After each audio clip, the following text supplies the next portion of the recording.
कल मैं एक बीटेक के स्टूडेंट से बात कर रहा था जो कि सेकंड ईयर में था। मैंने एक बड़ा बेसिक सा क्वेश्चन उससे पूछा, what is the difference between science and technology. और मुझे यकीन है कि 90% बच्चे जो कि इंजीनियरिंग कर रहे हैं या फिर नीट की तैयारी करते हैं, उनसे अगर ये सवाल पूछा जाएगा तो वो भी इसका जवाब नहीं दे पाएंगे। ऐसे ही मैं जब एक बार BHU में गया था, वहाँ पे भी मैंने एक सेकंड ईयर के स्टूडेंट से सवाल करा था जो कि 2 साल से केवल एंशिएंट हिस्ट्री पढ़ रहा था। उससे केवल एक क्वेश्चन छोटा सा करा था कि इसका टाइम पीरियड मुझे बताओ कि एंशिएंट हिस्ट्री का पूरा टाइम पीरियड क्या है। वो नहीं बता पाया। तो हमारी जो टॉप की यूनिवर्सिटीज़ हैं, टॉप के कॉलेजेस हैं, जिनमें कि बाहर से भी स्टूडेंट पढ़ने के लिए आते हैं, उनके ऐसे बुरे हाल हो रखे हैं। तो जो छोटे लेवल के स्कूल या छोटे लेवल के कॉलेजेस हैं, उनसे क्या उम्मीद करी जा सकती है। लेकिन मैं आपसे पूछना चाहता हूँ, what is the purpose of education. जैसे ही ये सवाल हमारे दिमाग में आता है तो आपके दिमाग में वो सारी एक पिक्चर आ चुकी होगी जो कि आपको अलग अलग मीडिया हाउसेस से या फिर गवर्नमेंट के द्वारा दी जाती है कि एजुकेशन साइंस एंड टेक्नोलॉजी में होनी चाहिए, जिससे कि हमारा देश जो है वो तरक्की करे। किस फील्ड में? AI में करे, इंजीनियरिंग में करे, डॉक्टर और ज़्यादा प्रोड्यूस करे। लेकिन जरा आप थोड़ी अपनी थिंकिंग का यूज़ करो और मुझे बताओ, ये जितने काम हैं कि इसे टेक्निकल लेबर नहीं बोला जाता है? डॉक्टर, इंजीनियर ये टेक्निकल लेबर नहीं होते हैं क्या? और ये जितने भी चीज़ें हैं ये देश की तरक्की के लिए ज़रूरी हैं। एक इंसान की भी अपनी रोजी रोटी बन जाती है। क्या एजुकेशन का पर्पस आपके दिमाग में केवल इतना नहीं आता, स्कूल में अच्छे मार्क्स आए, कॉलेज में अच्छे मार्क्स आए, अच्छी डिग्री ली और उसके बाद एक अच्छे पैकेज वाली जॉब करने लगे? क्या एजुकेशन का पर्पस केवल इतना हो चुका है कि हमें एक अच्छी प्रोफेशन में जॉब मिल जाए जिससे कि हम ज़्यादा रुपए कमा पाए? एजुकेशन इतनी में क्या सीमित कर दिया जाना चाहिए? मेरा क्वेश्चन केवल इतना है। क्योंकि अगर हम आज एजुकेशन की बात भी करते हैं, सिस्टम की बात करते हैं, तो वो केवल एक अप्लाइड लर्निंग के ऊपर करते हैं कि एक स्टूडेंट है जिसने इंजीनियरिंग करी है, एक स्टूडेंट है जिसने की इंजीनियरिंग करी है, लेकिन इंजीनियरिंग करने के बाद भी जब उसे कंपनी हायर करते हैं तो हायर करने के बाद 6 से 7 महीने उसे ट्रेनिंग दी जाती है, तब वो अपने बेसिक ड्यूटी करने के लिए कंप्लीट हो पाता है। तो क्या हमारे एजुकेशन सिस्टम में इतना ज़्यादा फ्लॉ है कि जिस चीज़ में हम अपने आप को अच्छा भी बोलते हैं, हम वो भी सही तरीके से नहीं कर पा रहे हैं? तो एजुकेशन का पर्पस क्या होना चाहिए और आज हमें बुक क्या सिखाती है?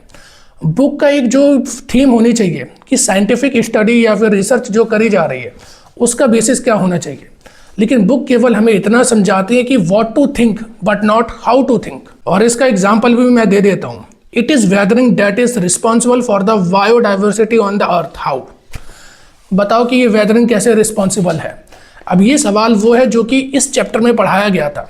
अब स्टूडेंट अगर इस सवाल को आंसर भी करेगा, मैं कहता हूं कि वो रटेगा नहीं, जो टीचर ने लिखवाया वो भी नहीं करेगा, लेकिन अगर वो इसे क्वेश्चन भी करेगा, लेकिन वो अगर इसे क्वेश्चन अपने तरीके से भी करता है तो भी केवल वही चैप्टर के अंदर की जो डिटेल है उतनी उसे पता चलेगी, उतनी ही वो बता पाएगा। लेकिन उसे ये समझ में नहीं आएगा कि ये जो चैप्टर में डिटेल डाली गई है ये रिसर्च कैसे करी गई है। देखो, जब कोई भी रिसर्च होती है वो एम्पिरिकल डेटा पे करी जाती है, उसे हम साइंस बोलते हैं। मतलब कि रिसर्च करने के लिए आपके पास वेरियस एक्सपोजर होने चाहिए जिस भी फील्ड में आप कर रहे हो, जो कि हमारे यहाँ PhD लेवल पे कराया जाता है।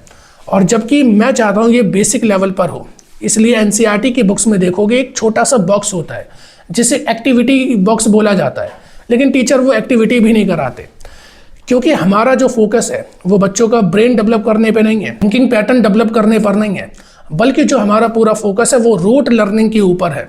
रटो और रट के जाओ और वही एग्जाम में लिखकर आ जाओ। क्योंकि हमारे जो सोसाइटी में एक मेरिट जो है ना, जिसे मेरिटोक्रेसी कहते हैं, उसी को सबसे ऊपर माना जाता है कि अगर इसके अच्छे नंबर आ गए तो ये पढ़ने लिखने में बहुत अच्छा है, चाहे वो केवल और केवल रट्टू तोता क्यों ना हो। एक लीचड़ से लीचड़ इंसान भी, जिसे कि उस सब्जेक्ट से कुछ लेना देना नहीं, लेकिन उसके भी उसमें 100 में से 90 मार्क्स आ जाते हैं और वो मार्क्स केवल रट के आ जाते हैं। तो अब जो हमारा टारगेट एजुकेशन को लेकर होना चाहिए, उस थिंकिंग पैटर्न को डेवलप करना। अप्लाइड से भी कुछ नहीं होने वाला। हम कहते हैं कि हमें स्किल वर्क के ऊपर ज़्यादा फोकस करना चाहिए।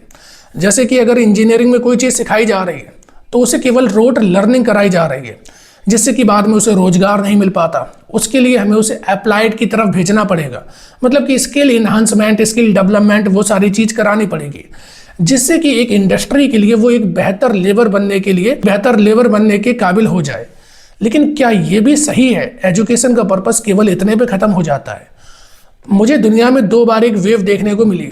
एक 2500 साल पहले ऐसी वेव आई थी जिसने कि दुनिया को चेंज कर दिया, और अभी से 200-300 साल पहले भी एक ऐसी वेव आई थी जब हमें बहुत सारे साइंटिस्ट देखने को मिले। एक अजीब सी साइकिल है जो कि अपने आप को हर दशक के बाद रिपीट करती है। ऐसे लोग कुछ सदियों बाद आते रहते हैं, जैसे कि 200 से 300 साल पहले अल्बर्ट आइंस्टीन, थॉमस, निकोला, ऐसे बहुत सारे साइंटिस्ट आए थे। 2500 साल पहले भी अगर हम देखें तो वेस्टर्न और इंडियन फिलॉसफी का बहुत डेवलपमेंट हुआ था। लेकिन इन सारे पैटर्न में मुझे केवल एक चीज़ समझ में आती है कि ये लोग जो भी थे ये किसी भी एक सिस्टम का हिस्सा नहीं थे, और आज केवल हम एक सिस्टम का हिस्सा बन चुके हैं, जो कि हमारा एजुकेशन सिस्टम है, जो कि पूरा मेरिट के ऊपर काम करता है, रोट लर्निंग के ऊपर काम करता है। कितने भी हायर लेवल का एग्जाम दे लेना, वहाँ का पूरा सिस्टम रोट लर्निंग के ऊपर बेस होता है। इसी वजह से जब तक हम एक सिस्टम में, एक लूप में फंस जाते हैं, हम अपने इमेजिनेशन पे काम नहीं कर पाते, और एजुकेशन केवल वो इमेजिनेशन को खोलने का जरिया होता है। लेकिन आज वही एजुकेशन हमारी रोट लर्निंग बन चुकी है, और रोट लर्निंग से आपकी इमेजिनेशन की जो एबिलिटी है वो खत्म हो जाती है।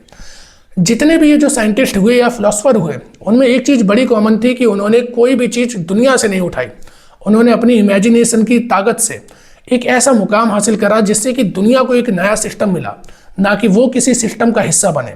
तो हमें इमेजिनेशन को इम्प्रूव करने पर ज़्यादा ध्यान देना चाहिए, बजाय कि स्किल डेवलपमेंट पर हम ज़्यादा ध्यान देते हैं। स्किल डेवलपमेंट केवल आपके लिए एक लेबर प्रोड्यूस कर सकती है, लेकिन इमेजिनेशन आपके लिए दुनिया के बेहतरीन फिलोसफर, बेहतरीन साइंटिस्ट प्रोड्यूस कर सकती है।